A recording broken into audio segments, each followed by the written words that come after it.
Simple માહિતી આપેલી છે અને માહિતીના આધારે તમારે એક્ઝામ્પલ ગણવાનો છે. આમાં બહુ વધારે જે છે કોમ્પ્લિકેશન કરવાની જરૂર નથી. જીપીએસસી સિમ્પલ ક્વેશ્ચન પૂછ્યો છે રાજ્યવેરા નિરીક્ષકની 22/2024ની એક્ઝામમાં.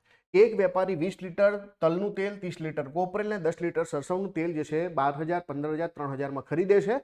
ત્રણેય તેલનું મિશ્રણ તૈયાર કરી 800 રૂપિયા પ્રતિ લીટર વેચે તો 10 લીટર વેચવાથી એને કેટલો નફો થાય? તો પહેલા તો જે આપ્યું છે લખીએ. 20 લીટર, 30 લીટર ને 10 લીટર, 20, 30, 50 ને 10, 60 લીટર જે છે એ તેલ લાવે છે.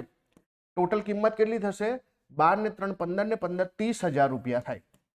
એનો મતલબ થાય કે 1 લીટરની કિંમત 30,000 ભાગ્યા 60 કરીએ આપણે તો જે છે 1 લીટરની કિંમત 500 રૂપિયા થઈ. હવે 500 રૂપિયામાં લાવે છે ને 800 રૂપિયામાં વેચે છે. એનો મતલબ કે 1 લીટરે જે છે વ્યક્તિને 300 રૂપિયાનો ફાયદો થાય છે ને. વિચારો, તમે 500 રૂપિયાની વસ્તુ લાવો અને જે છે એને 800માં વેચો, 300નો ફાયદો થાય.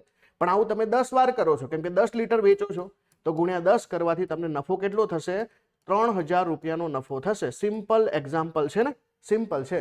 આમાં જે છે તમે લીટરનો ભાવ કાઢવા જાઓ ને આ કરો, બધું ગણતરી ટોટલ કરીને કરી દેવાય. આમાં જે છે કંઈ વધારે કોમ્પ્લિકેશન કરવાની જરૂર નથી.